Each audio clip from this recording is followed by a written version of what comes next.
Guys करते हैं class 11th maths का चैप्टर नंबर 1 सेट्स की मिसलेनियस एक्सरसाइज का क्वेश्चन नंबर 5। इसमें क्या कह रहा है, show that if A subset of B C minus B subset of C minus A. तो हमको क्या शो करना है कि अगर ए बी का सबसेट है तो सी माइनस बी भी सी माइनस ए का सबसेट होगा।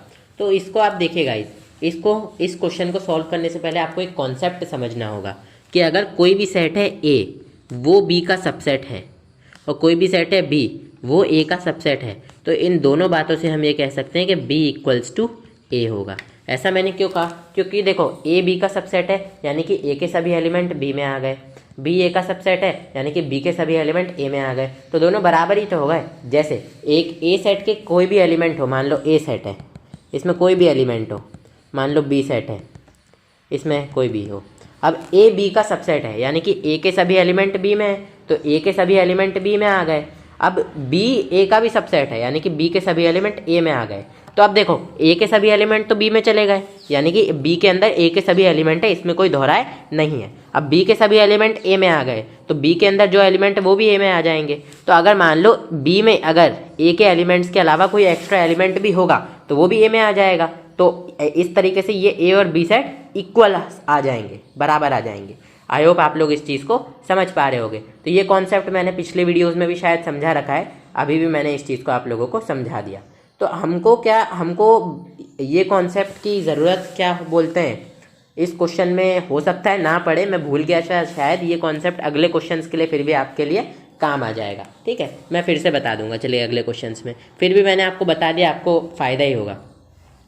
अब देखिए कि जैसे कि हमको इसका सबसेट लेके चलना है, तो हम लोग लेट करेंगे, let x belongs to c minus B.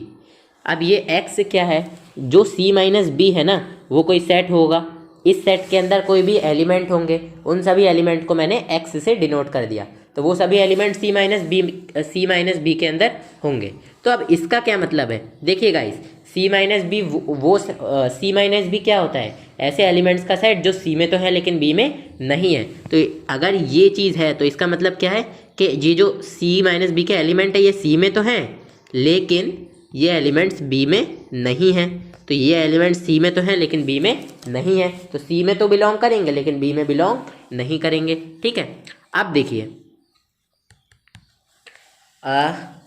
यहाँ से गाइस देखिए x बिलोंग्स टू c लिखिए एंड अब देखिए guys x not belongs to b लिखा हुआ है यहाँ पर। देखिए गाइस कि जो x है वो b के अंदर नहीं है। अब हमको दे रखा है guys a subset of b यानी कि a के सभी एलिमेंट b में हैं और x b के अंदर नहीं है, तो x a के अंदर भी नहीं होगा। क्यों? क्योंकि a के सभी एलिमेंट तो पहले ही b में है, तो x not belongs to a। आप इसको इस तरीके से भी समझिए गाइस कि जैसे कि a सबसेट ऑफ b है यानी कि a के सभी एलिमेंट b के अंदर आ गए। अब b के एलिमेंटों में खोजने पे ही आपको x नहीं मिल रहा है, तो a के एलिमेंटों में खोजने से कैसे मिलेगा? क्यों? क्योंकि a के सभी एलिमेंट तो b में पहले ही आ गए। आप इसको एक एग्जांपल से समझिए कि a मान लीजिए ये है, b मान लीजिए ये है, x मान लीजिए 4 है। अब देखिए x 4 है, वो ना तो b में है। अब a b का सबसेट है यानी कि a के सभी एलिमेंट b में प्रेजेंट है। तो अगर आपको b में ढूंढने पे 4 नहीं मिल रहा है तो a में भी ढूंढने पे नहीं मिलेगा। क्यों? क्योंकि a के सभी एलिमेंट तो पहले b में उपस्थित हैं। यानी कि जब आपने b के एलिमेंट में जब आप खोज रहे होगे 4, तो आपको उसमें a के एलिमेंट खोजना भी आपने कवर कर लिया होगा। क्यों? क्योंकि a के सभी एलिमेंट तो b में पहले से ही मौजूद हैं। आई होप आप लोग इस चीज़ को समझ रहे होंगे। ठीक है, तो x not belongs to a। अब देखो गाइस, x ऐसा एलिमेंट है जो c में तो है लेकिन a में नहीं है, और ऐसे कोई भी एलिमेंट जो c में तो है तो a लेकिन a में नहीं है, वो किस में होंगे? c माइनस a में होंगे। ठीक है, ऐसे एलिमेंट्स जो अगर जैसे कि मैं कहता हूँ ऐसे एलिमेंट्स जो a में तो हैं लेकिन b में नहीं है, उसका क्या मतलब होता है? a minus B. इसी तरीके से मैंने कहा ऐसे एलिमेंट्स जो c में तो हैं लेकिन a में नहीं है, इसका क्या मतलब है? c minus a। ठीक है, समझ गए आप लोग बात को? तो x belongs to c minus a। अब देखिए गाइज, ये x हम इसमें लेकर चले थे, इसमें ले आए, यानी कि इस सेट के सभी एलिमेंट हम लोग इस सेट के अंदर ले आए, यानी कि ये सेट इसका सबसेट होगा। तो इसको आप मान लीजिए इक्वेशन 1, इसको मान लीजिए इक्वेशन 2 और लिख दीजिए from 1 and 2 c minus a subset of c minus b, या फिर आप चाहें तो पहले c माइनस बी भी लिख सकते हैं। C minus B subset of C minus A, कुछ कैसे भी करके लिख सकते हैं। ठीक है गाइस, तो ये क्वेश्चन हो गया।